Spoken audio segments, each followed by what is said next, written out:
Now, the third component of Coke's success is marketing. Ultimately, Coke's success depends on one crucial fact, and that is that people want a Coca-Cola.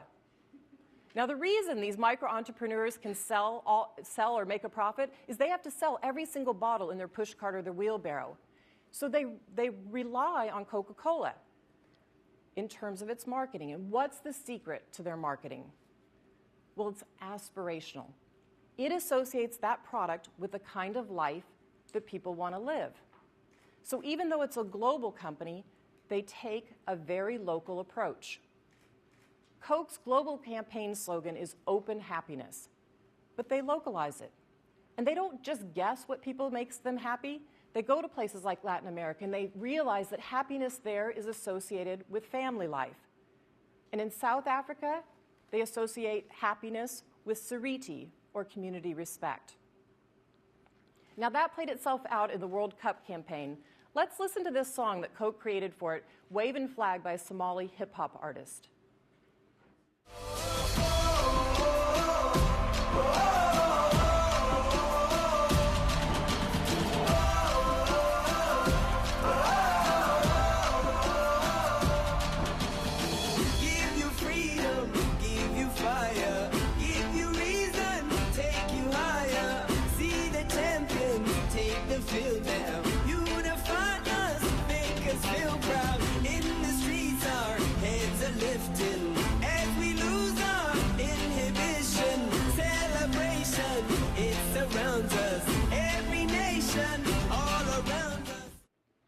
It feels pretty good, right? Well, they didn't stop there. They localized it into 18 different languages, and it went #1 on the pop chart in 17 countries.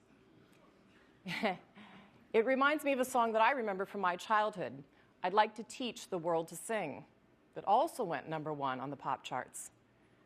Both songs have something in common, that same appeal of celebration and unity. So how does health and development market? Well, it's based on avoidance, not aspirations. I'm sure you've heard some of these messages. Use a condom, don't get AIDS. Wash your hands, you might not get diarrhea. It doesn't sound anything like waving flag to me. And I think we make a fundamental mistake. We make an assumption that we think that if people need something, we don't have to make them want that. And I think that's a mistake. And there's some indications around the world that this is starting to change. One example is sanitation. We know that 1.5 million children die a year from diarrhea, and a lot of it is because of open defecation. But there's a solution. You build a toilet. But what we're finding around the world over and over again is if you build a toilet and you leave it there, it doesn't get used. People use it, they reuse it for a slab for their home. They sometimes store grain in it. I've even seen it used for a chicken coop. But what does marketing really entail that would make a sanitation solution get a result in diarrhea? Well, you work with the community. You start to talk to them about why open defecation is something that shouldn't be done in the village, and they agree to that. But then you take the toilet and you position it as a modern, trendy convenience. One state in northern India has gone so far as to link toilets to courtship. And it works. Look at these headlines.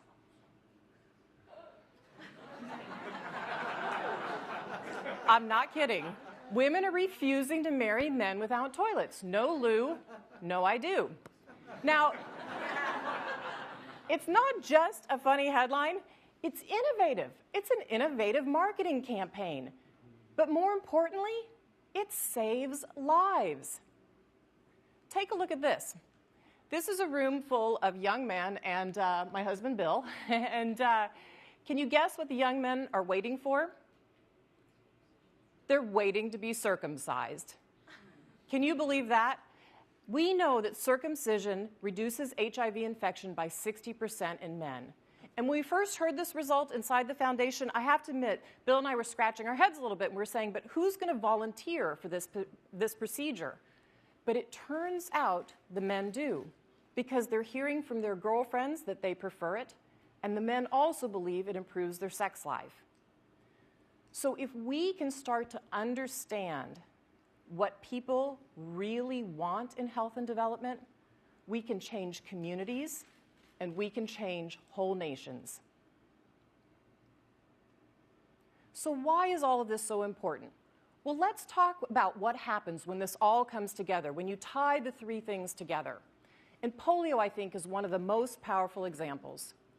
We've seen a 99% reduction in polio in 20 years.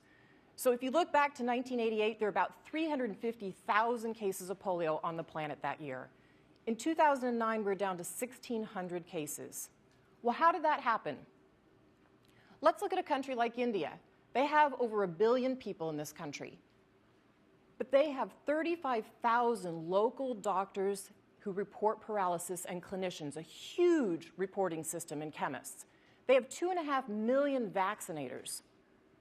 But let me make the story a little bit more concrete for you. Let me tell you the story of Sri Ram, an 18-month boy in Bihar, a northern state in India. This year, on August 8th, he felt paralysis. And on the 13th, his parents took him to the doctor. On August 14th and 15th, they took a stool sample, and by the 25th of August, it was confirmed he had type 1 polio. By August 30th, a genetic test was done, and we knew what strain of polio Sri Ram had. Now, it could have come from one of two places. It could have come from Nepal, just to the north across the border, or from Jharkhand, a state just to the south.